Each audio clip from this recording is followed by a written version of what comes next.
This is the Hot Metal Brand Podcast. I'm your host, Martin Sully, founder of Snapper Studio, a brand strategy and visual design studio in the heart of Newcastle, Australia.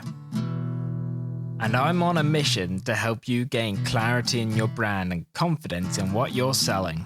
From thoughtful, empowering brand strategies to defining powerful visual stories, I'll arm you with bite-sized branding tools to help you grow your brand and leave your own unique mark.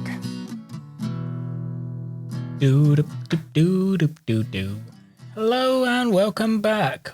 This is gonna be a fun one today.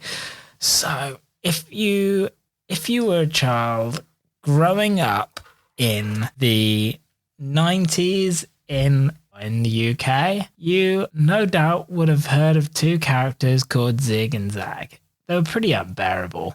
We're going to do a little bit of this today and talk a little bit about zigging and zagging, because it's just one of those things that everybody tells you to zag. And I'm not going to change that opinion.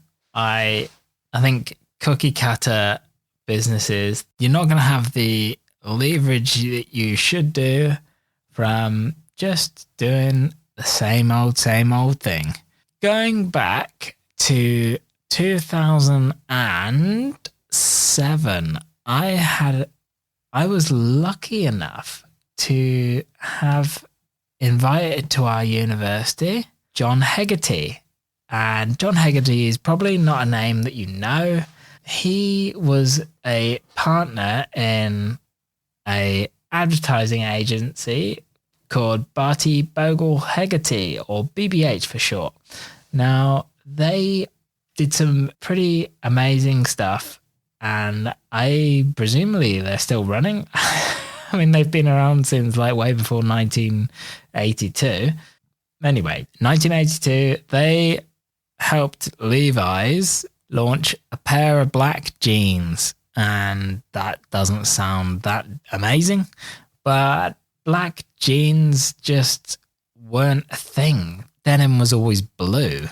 BBH, they ran a black sheep ad campaign that featured, life-size models of sheeps. Sheeps? Oh, so BBH, they had black sheep campaign, and the beauty of it was highlighting black Levi's when the world zigs zag. It was iconic. The advert was, 100 sheep, all white, facing one way, and one sheep that was black just going the other way. It was pretty rebellious. But anyway, that kind of, it sums up the whole motto of, it has been, adopted by so many people that it's distinctive. And whilst you may not know the origins of zigging and zagging, it's a really important one to remember. But most brands actually just abide by industry conventions, which is great for you because you could just break the conventions and become distinctive. Now, I realize that's not as simple as it sounds. If you can differentiate yourself from all the other brands, then you are definitely going to be giving yourself the best possible chance of, being spotted and being loved. So to do this, we kind of need to dive into conventions of what brands currently do. What does your typical product or service, how is it delivered? What are the challenges and fears that people have using those products? And how do we go, do you know what? This is a new way to do it. This is going to be fun. This is going to be this. This is going to be that. We're going to do it like this without it becoming a, what's the best way to describe it? Without becoming divisive for no apparent reason. How are you going to mix your industry up and make you stand out without just slamming on all the other people. Every now and again, when I'm working with a new brand, the question will come up and it'll be along the lines of, why do I need to look at what all the other competitors are doing? And what do I need to do to fix this? And this is how we start getting into how we differentiate your brand from somebody else's. So this is how it's a key factor to look at, is to make sure that you are standing out from them. So we need to talk a little bit about differentiating you.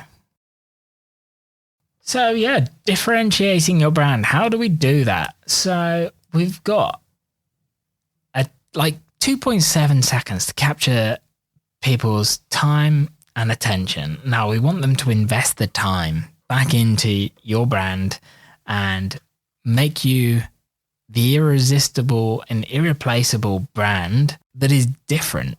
How do we do that? So we've got to narrow down your target market. Rather than having that really broad target market that we spoke about in the last episode, we don't want that really broad target market of parents or shoppers. I mean, they're not useful.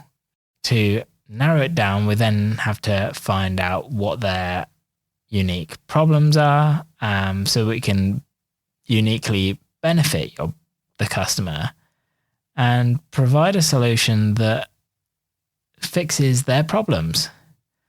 And solving a problem will be an amazing way to differentiate your brand. We want you to be innovative. To be innovative in your industry, maybe obviously it's going to be different for everyone, but how is your industry evolving? And with the industry evolving, so should your business evolve.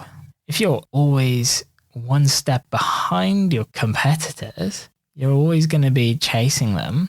How do you position yourself that you're just one step ahead so that they're always chasing you?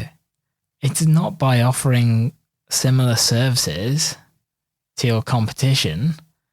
It's how do you stand out and become that key person of influence that people look to copy. And then how do you, once you've got to that position, how do you then translate that into staying ahead? Aha! I can see your brain's ticking now. So how do you deliver a service that's innovative, or products that are innovative? And, can you make it faster? Can you do it more accurately than your competitors? Don't just get stuck in the same ways. Try and bring something new to the table so that your business doesn't end up going stagnant.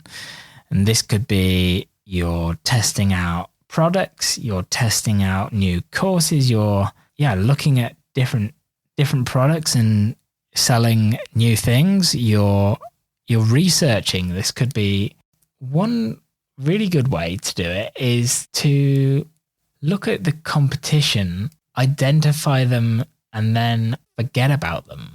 You do not have the time to worry about what other people are doing. And if you spend too much time focusing on competition, you'll always just be one step behind. And you'll be feeling a little bit like you've got a bit of an imposter syndrome where you can't just go and do it. One good way to do this is a typical old school SWOT analysis. So look at the strengths, weaknesses, opportunities, and threats. And there's a whole raft of things that you're going to be doing well. There's going to be stuff that you don't do well. But you want to turn those all into your opportunities, and your threats are changes in the market, changes in politics, changes in obviously the economy, things that are kind of completely outside of your scope. and things that you're not going to even thought about yet. Take the time to consider what competition is doing well and where they're coming up short.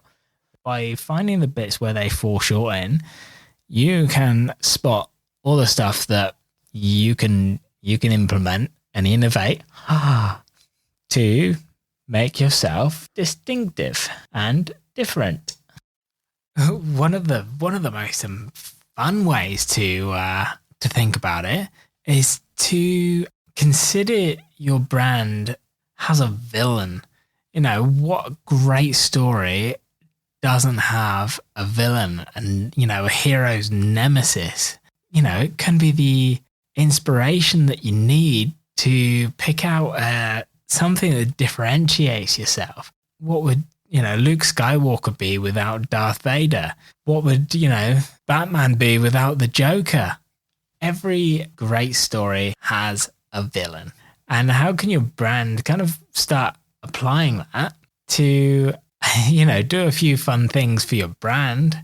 And there's a great series, old Mac versus PC ads, that, yeah, look at, you know, all the things like, I think they were made by Apple, and it was like, you know, Mac PCs freeze, and then it's just got the guy standing there. It's got just two guys on the screen. One of them's like completely frozen. The other guy's like, hey, what's going on? You're just standing there. And then the guy starts up again. He's like, oh, sorry, I had to restart. Don't you have to do that? And the Apple guy's like, no, I don't have that problem. Does it need an enemy? Yeah, I think, yeah, it's a fun way to look at zigging and zagging. So have a think about who your enemy could be in a playful way, without it being like, you know, you're making enemies. That's not the idea. So yeah, you can have a lot of fun with that. By making an enemy, it gives you people a couple of action points that you can do as well. So it can reaffirm your customer's social identity. So social identities play a huge role in purchasing behaviors. So whether we shop at Kmart or David Jones, you know, the things that we buy help us to reaffirm our belonging to certain social groups and distance ourselves from some of the other ones. Another one could be your choice of car. Are you looking at Teslas, or you know, are you just looking at just getting a run-of-the-mill, I don't know, Mitsubishi Pajero?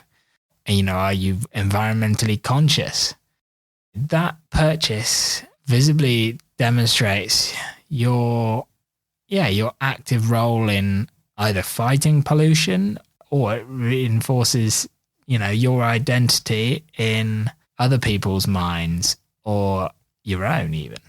Having a visible enemy makes it easy for customers to understand who and what your brand stands for and against, and whether they can kind of fit into their social identity too. The second thing they can do is it encourages action. So if you've ever experienced health symptoms without knowing the cause, you'll know how frustrating it is not being able to pinpoint the problem. And yeah, you might feel like trying solutions that are just a bit of a stab in the dark because you don't know the root cause. Well, when we invite our customer to become the hero in our story, they might only know the symptoms of their problem too. We need to help identify the cause of what's getting in the way of their success, their villain. Because once we can name their enemy, they can also get the clarity and motivation to take action against them. So, how are you going to zig? How are you going to zag when everyone's zigging? Who is your brand enemy? What's stopping customers from achieving the success they really want? What's stopping them from buying into the feelings that you're trying to communicate? What's stopping all of that? And remember, your brand enemy isn't how your customers feel. And when you are creating your villain, just remember to focus on one. So don't think of lots of different villains. Focus on one so it's consistent and that it's easy to replicate and transform your story. Try to avoid picking a competitor as your brand villain. Maybe it's what those competitors represent or how they operate that they are the real enemy. That about does it for today's episode. Next week, we are coming back. We're going to be talking all about customer experience, or that customer journey that you need to create to welcome people in and make sure they keep coming back.